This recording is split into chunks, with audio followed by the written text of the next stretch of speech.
केवल के 14 मैनेजमेंट के प्रिंसिपल है। कितने प्रिंसिपल है? 14 प्रिंसिपल्स है। ये सारे नाम बेटा आप लोगों को एग्जाम के लिए याद रखना पड़ेगा और इनमें से एक या दो ही एग्जाम के अंदर डिटेल के अंदर पूछ सकते हैं। लेकिन अगर मान लो ऐसा पूछ ले, state the management principles of Henry Fayol, तो ये 14 के 14 नेम आपको स्टेट करने पड़ेंगे, लिखने पड़ेंगे।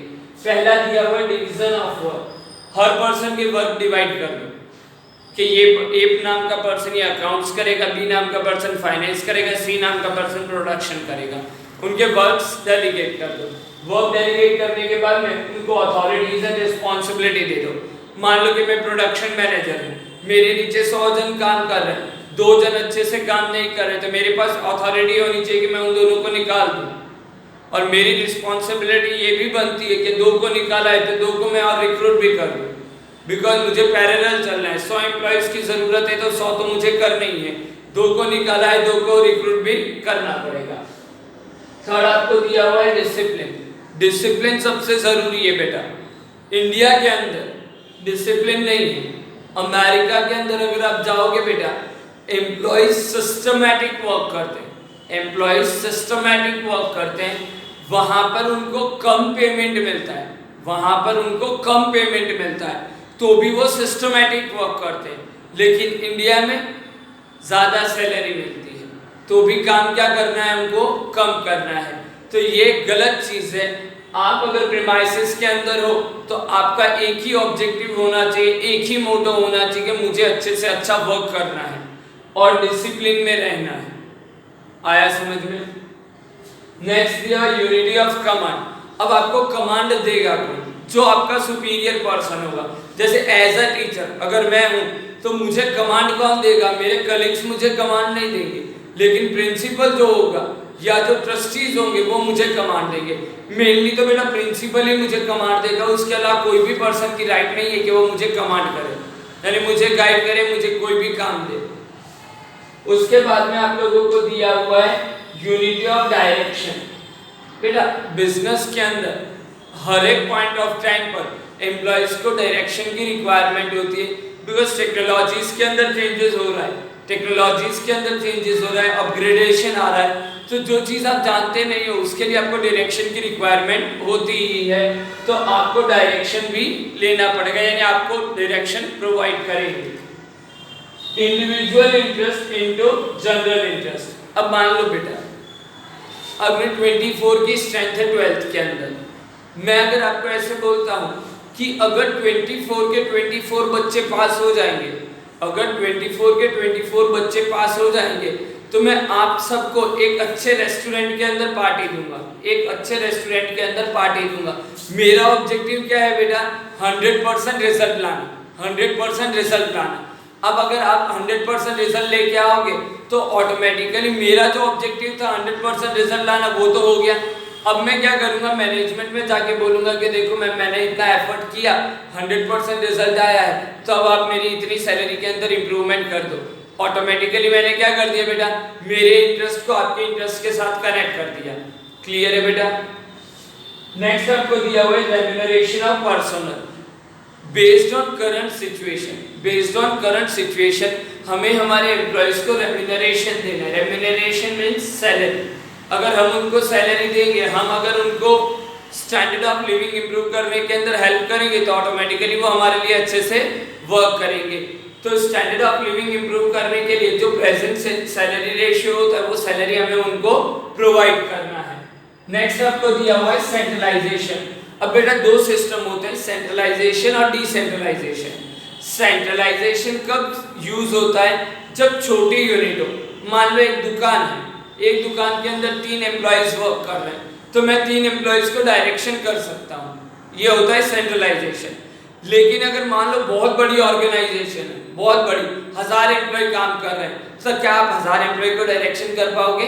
नहीं कर पाओगे। तब आपको कौन सा सिस्टम यूज करना पड़ेगा? डिसेंट्रलाइजेशन।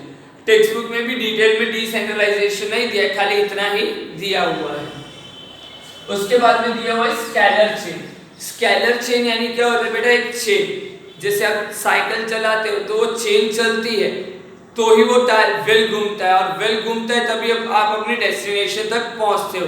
तो सेम वे बिजनेस के अंदर भी ऐसा ही होता है कि आप एक स्केलर चेन मेंटेन करते हो। टॉप लेवल मिडिल लेवल को वर्क देता है, और मिडिल लेवल बॉटम लेवल को वर्क देता है। तो रिपोर्टिंग कैसे होगा? बॉटम लेवल मिडिल लेवल को रिपोर्ट करेगा, मिडिल लेवल टॉप लेवल को रिपोर्ट करेगा। ये एक चेन क्लियर है। नेक्स्ट आपको दिया हुआ है ऑर्डर।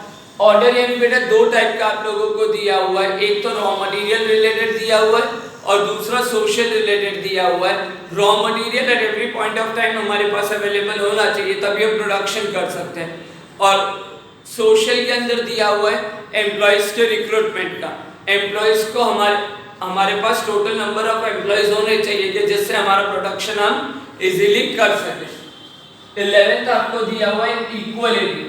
हमें इक्वलिटी मेंटेन रखना है, हर एक एम्प्लॉय हमारे लिए इक्वल है, कोई एम्प्लॉय बड़ा नहीं है हमारे लिए, कोई एम्प्लॉय छोटा नहीं है हमारे लिए। हर एक एम्प्लॉय इक्वल स्टेटस के रहेंगे, इक्वल वर्क करने वाले रहेंगे। देखो बेटा वर्क कैपेसिटी सबकी अलग अलग होती है, तो हम किसी को क्रिटिसाइज नहीं करेंगे। जैसे आप में से कुछ बच्चों के मार्क्स कम आते हैं, तो क्या हम आपको मारें?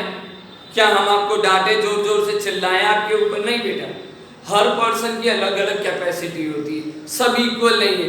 अगर सारे आसमान में, अगर सारे एनिमल्स, भले वो डोमेस्टिक हो, वाइल्ड एनिमल्स हो, कोई भी टाइप के एनिमल्स हो, बर्ड्स हो, फिश हो, अगर सारे आसमान में रहते तो जमीन पर कौन रहता बेटा?